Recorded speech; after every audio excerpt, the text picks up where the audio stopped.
Hi, my name is Lloyd Jones, and today I'm going to give you a very quick introduction to the rayyanR package, our R interface to Rayyan, the popular systematic review screening software.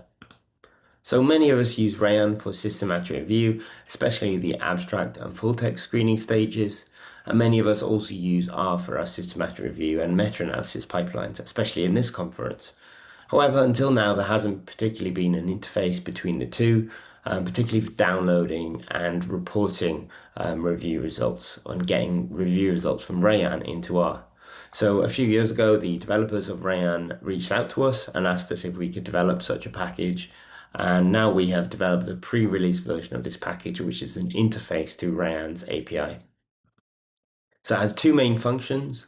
The first function is the review results function, which downloads and formats review results from Rayyan into a data frame format, which is easier for our users to use.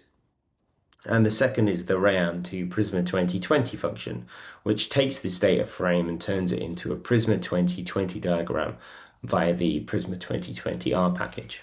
So I'll just give you a quick demo of how those work in practice. So if we have a Rayyan review like this, where we have the abstract stage here, with all our inclusion and exclusion decisions, and in this other tab of the Rayyan review, we have the full text stage, again with inclusion and exclusion decisions, as well as labels and exclusion reasons. Then we can use rayyanR to download and those into the R environment. So we first load rayyanR and some associated packages. And then we load our API tokens, which is kind of like a password for accessing the API. And we download that from Rayyan and store it locally and load it into R. Typically, then we refresh the API tokens because they run out after a certain amount of time. That updates the local file. And then into the review results function, we put these API tokens alongside the review ID for the review we're interested in, which is stored on the URL of the review.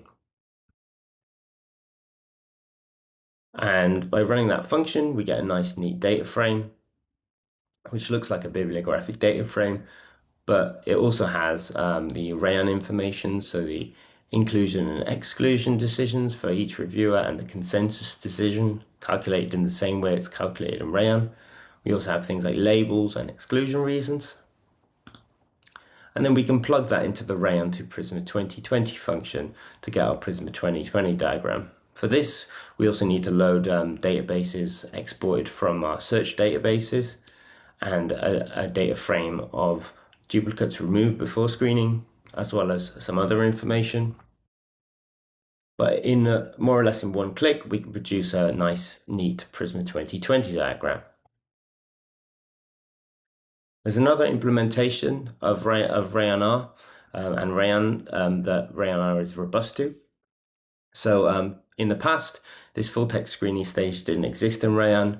So instead, people would have one review where they had the abstract stage in this screening tab, which was the only one to exist at the time. And then in another review, they would store the full text stage. rayyanR can handle this. So again, we just use the review results function. We put the API tokens in as the first argument, and then the review ID for the abstract stage and the review ID for the full text stage. And we can produce the same data frame here. And then again, we feed that into the Rayyan to Prisma 2020 function, and we can produce the same diagram, even though all the review information was stored slightly differently. So advantages of rayyanR, well, it transforms the Rayyan review into a data frame format, which is much more suited to our users and can be used for all sorts of purposes beyond the Prisma 2020 function. It allows for seamless integration of a Rayyan review into an R or R Markdown pipeline for the purposes of reporting, for example. And a key advantage of this is that we can update the results as things change in our Rayyan reviews to the process of review of the systematic review without having to re-export and reprocess everything manually. So if you'd like to try the rayyanR package and be a beta tester, I really welcome your feedback on this early version. You can scan the QR code or go to my GitHub repo. If you come across any bugs or have any feature requests, you can raise those in the Issues tab. To do this, you will need to request an API token, I should add, from Rayyan, but it should be pretty fast. And if you just flag that you're using it for the rayyanR package, that would be great. And finally, I'd just like to acknowledge all the people involved in developing this package over the evidence synthesis hackathons. So Laura Murray, Matt Granger, and Chris Pritchard were on the dev team with me, and the Rayyan team were really helpful in helping us develop this, obviously. So Bob Ayan and Hossam Hamadi were really helpful. And then I'd just like to acknowledge first the Evidence Synthesis Hackathon, who supported me attending the Evidence Synthesis Hackathons at which I developed this with the others, and the Evidence-Based Toxicology Collaboration, who supported my attendance at one of these hackathons. So thanks for listening. I look forward to you trying the rayyanR package and giving me your feedback via GitHub. Thanks. Bye.